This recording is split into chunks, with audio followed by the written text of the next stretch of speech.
আসসালামু আলাইকুম। তো আজকে আমরা আলোচনা করব ঢাকা বোর্ড 2026 সালের এসএসসি পরীক্ষায় আসা এই টেক কোয়েশ্চেন নিয়ে। তো টেক কোয়েশ্চেন অনেকের কাছে আসলে কনফিউজিং একটা টপিক, ইজি বাট কনফিউজিং। তো এই জন্য আসলে এটা নিয়ে আলোচনা করা। তো আমরা দেখে নিই প্রথম কোয়েশ্চেনটা কি বলছে, যে life is very uncertain on earth. তো এখন আমাকে টেক কোয়েশ্চেনের মেইন রুলসটা কি, আমাদেরকে কি যে কোয়েশ্চেনে থাকা মানে সেন্টেন্সে থাকা এই অক্সিলারি ভার্বটা ফলো করতে হবে, কি দেখতে হবে সেটা। তো এখানে খুবই ইজি, প্রথমটাতে কি আছে, লাইফ ইজ, অক্সিলারি ভার্বটা কি আছে, ইজ আছে। তো এই জন্য এখন পরে আমরা দেখবো কি এই সেন্টেন্সটা কিসে আছে, আমরা কি এটা অ্যাফার্মেটিভে আছে না নেগেটিভে আছে, হাবোধক না নাবোধক। যদি হাবোধক হয় তাহলে আমরা নাবোধক দিই, আর নাবোধক হলে হাবোধক দিই টেক কোয়েশ্চনে। তো এখানে কি বলছে, লাইফ ইজ ভেরি আনসার্টেন, তো কি হয়েছে, এটা অবশ্যই অ্যাফার্মেটিভে আছে।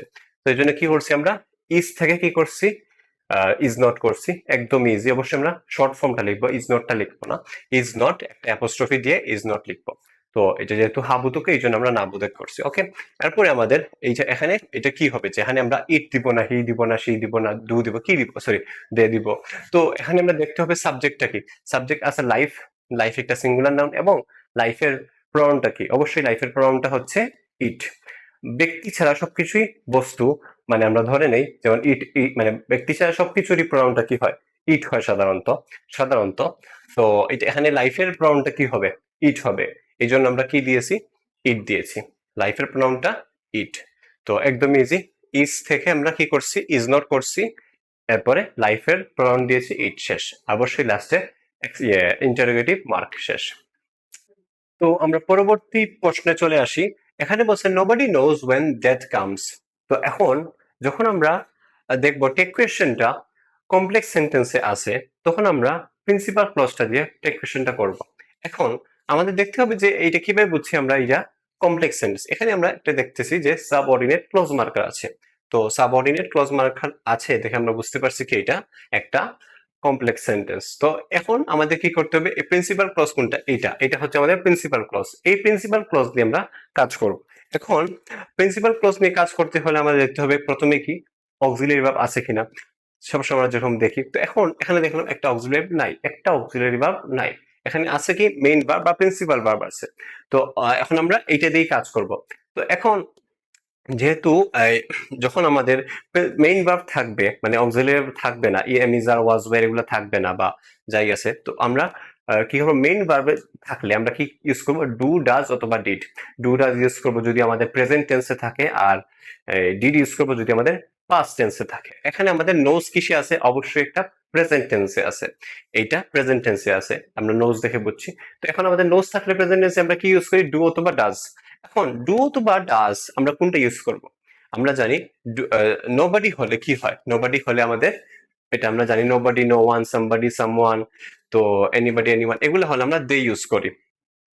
তো এগুলা রুলসই আছে, আমাদের টেক কোয়েশ্চেন রুলস আমরা যখন পড়ি তখন আমরা জানি যে নোবডি, নো ওয়ান, তারপরে এভরিবডি, এভরিওয়ান, এগুলো হলে আমরা কি ইউজ করি, দে ইউজ করি। এগুলা সবসময় আমরা দে ইউজ করি, এটা রুলস।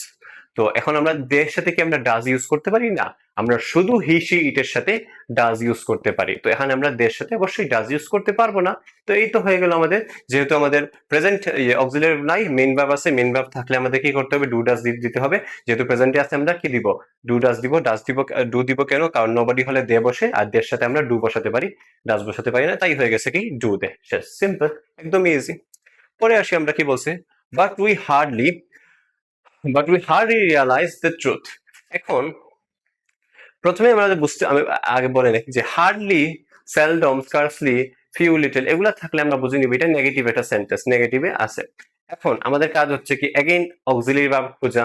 অক্সিলারি ভার্ব কি আছে এখানে, না নাই, আছে কি মেইন ভার্ব, মেইন ভার্বটা কি রিয়ালাইজ। তো রিয়ালাইজটা কিসে আছে, প্রেজেন্টে আছে, প্রেজেন্ট থাকলে কি ইউজ করি, ডু অথবা ডাজ। তো এখন আমরা কি এখানে ডু না ডাজ ইউজ করব, অবশ্যই যেহেতু উই আছে সাবজেক্ট হিসেবে, আমরা কি ডাজ ইউজ করতে পারবো না, আমরা জানি হি শি এর সাথে अगेन শুধু ডাজ ইউজ হয়, সুতরাং আমরা কি ইউজ করব, ডু ইউজ করব। তো অবশ্যই কি দিব, ডু উই। এখন আমরা কেন ডোন্ট উই দিলাম না, ও আচ্ছা, তো আমরা কেন ডোন্ট উই দিলাম না, কারণ হচ্ছে আমাদের এই এটা একটা নেগেটিভ সেন্টেন্স, কিভাবে হচ্ছে হার্ডলি দেখে। আচ্ছা, আগেরটাতে বলতে বলেছি nobody knows when death comes, তো এটা আমরা জানি কেউ জানে না, কেউ জানে না এটা কি একটা মানে কেউ জানে না মৃত্যু কখন আসবে, তো এটা কি একটা নেগেটিভ সেন্টেন্স না? তো এই জন্য আমরা বলছি টু দিয়ে, আমরা ডোন্ট দিয়ে বলি নাই আর কি, এই জন্য এটা বলতে ভুলে গেছিলাম। তো এইটাই যে আমরা কেন যেহেতু নেগেটিভে এটা আছে না বোধক আছে যে কেউ জানে না কখন মৃত্যু আসবে, এই জন্য আমরা ডু দিয়ে দিছি। সেম এখানে তো এটা এখানে তো এটা চেনের উপায় বলছি যে এটা hardly, scarcely, seldom, few, little, এগুলো হলে আমরা বুঝতে পারি এটা নেগেটিভে আছে, এটা রুলস। তো এই জন্য কি হয়েছে আমরা এটা নেগেটিভ আছে তাই আমরা কি দিছি ডু উই দিয়েছি। ঠিক আছে, এখানে তো সাবজেক্ট অলরেডি দেওয়াই আছে। ঠিক আছে, এখন আমরা পরে আসি our deeds and actions show probably we will never depart. তো কি বলছে, our deeds and actions show probably we will never depart. এটা খুবই ইজি, কারণ এখানে আমাদের দেওয়াই আছে কি অক্সিলারি ভার্বটা উইল, তাইলে আর কি উইল যেহেতু দেওয়া আছে তাহলে আমরা কি বলবো উইল দিব। আর কি দিব, যেহেতু সাবজেক্টটা দেওয়াই আছে কি উইল উই, একদম ইজি। এখন কেন দিলাম না নাবোধক করলাম না, কারণ হচ্ছে এখানে আমরা বুঝতে পারছি এটা নাবোধক কিভাবে নেভার। আমরা কখনো আমাদের মানে আমাদের কাজকর্ম এবং আমাদের অ্যাকশন, আমাদের কাজকর্ম এমন ভাব যে আমরা আমাদের কাজকর্ম দেখে মনে হয় আমরা কখনোই হয়তো এই দুনিয়া থেকে বিদায় নিব না।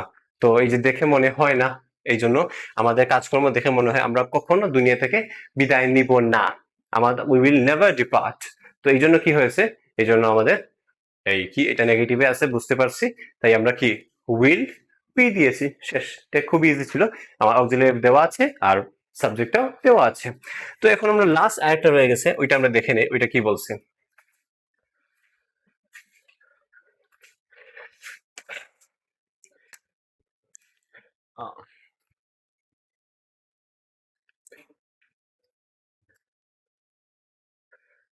উই, এটা খুবই easy, we must do the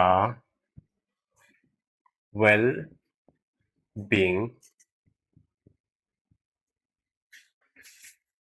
of mankind.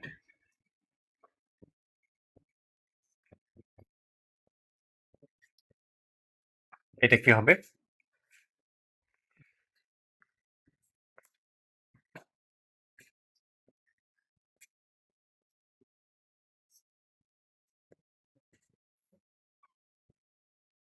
তো এটা কি হবে, এখানে বলছে we must do the well being of mankind. যেহেতু আমরা জানি না আমরা কখন এই দুনিয়া থেকে যাব, কখনই জানি না আমরা কখন আমাদের মৃত্যু আসবে, তো তাইলে আমরা কি করতে হবে, আমাদেরকে মানব জাতির জন্য ভালো কাজ করতে হবে, মানব জাতির উপকার করতে হবে। এই যে বলছে না we must do the well being of mankind, তো এটাও খুবই ইজি। এখানে আমাদের মডেল অক্সিলারি ভার্ব কি দেওয়া আছে, মাস্ট দেওয়া আছে। তো যেহেতু এটা একটা অ্যাফার্মেটিভ সেন্টেন্স, আমরা দেখে বুঝতে যে আমাদের মানব জাতির জন্য ভালো কাজ করতে হবে, তো এটা এটা অ্যাফার্মেটিভে আছে, তো আমরা কি করবো মাস্ট থেকে মাস্ট নট করব, আর সাবজেক্ট তো দেওয়াই আছে উই, তো আমরা মাস্ট নট উই দিয়ে দিলাম, শেষ। এই তো খুবই ইজি, কোয়েশ্চেনটা আসলে ইজি, 5 মার্ক। খুবই একটু একটু কনফিউজিং হতে পারে, বাট এমনিতে একটু বুঝতে পারলে খুবই ইজি, এটা ইজি 5 মার্ক।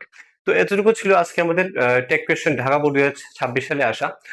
আশা করি ইজিলি বুঝাতে পারছি। যদি এরকম ভালো আমার এরকম আরো বোর্ড কোয়েশ্চেন সলভিং চাও তাহলে আমাকে সাবস্ক্রাইব করে রাখো আর লাইক ফলো দিয়ে পাশে থাকো। অবশ্যই আমি চেষ্টা করব এরকম আরো আরো ইজিলি, একদম ইজিলি স্টুডেন্টের ভাষায়, স্টুডেন্টের মানে মনের মতো যাতে আমি বুঝাতে পারি বোর্ড কোয়েশ্চেন গুলা। কারণ এই আমি যখনই ইউটিউবে দেখি এই বোর্ড কোয়েশ্চেন গুলা খুবই খুবই দায়সারা ভাবে সলভ করা হয়। আমি চাই যাতে স্টুডেন্টরা একটু ইজিলি বুঝতে পারে এই এই বোর্ড কোয়েশ্চেন গুলো কিভাবে আনসার করতে হয়।